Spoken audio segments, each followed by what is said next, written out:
Xenosystems Fragments. Retro-Dialectics. Nickland. Narrated by Skeptical Waves. Nobody familiar with contemporary Western societies can be intellectually challenged by the idea of a great dialectical resolution to the problem of liberalism. Coercion and liberty are fused in a political order that directs authority towards the maximization of choice without consequence. Stupidity is sacred, and neither tradition nor natural necessity has the right to inhibit it.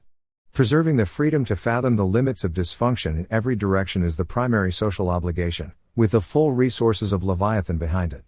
If that's not exactly where we are, it will be soon. Against this backdrop, neo-reaction emerges as a desynthesizing impulse, splintering along multiple paths, but especially two. In reacting against authoritarian irresponsibility, or anarcho-tyranny, it tends to a restoration of the old antithesis, either hierarchical solidarity, or a ruthless dis-solidarity, and as it undoes the progressive dialectic, either fragments into both, separately. Only the state-protected irresponsibility of resolved left liberalism is strictly intolerable, because that has been historically demonstrated to be an engine of degeneration. Neo-reaction, initially conceived, is anything else. As the West unravels back to the old antithesis, the primary argumentative polarity of neo-reaction is exposed with increasing clarity. Neo-reaction is this exposure. Given that irresponsibility is not to be protected, is it to be prevented, by a new paternalism, or abandoned to its intrinsic consequences, through reversion to social Darwinism? In other words, is the dominant theme hierarchy or exit? Any attempt to force a rapid decision, however tempting this might be, is to trivialize the submerged grandeur of the abyss. The degenerative dialectic has at least half a millennium of heritage behind it, and perhaps at least 2 millennia.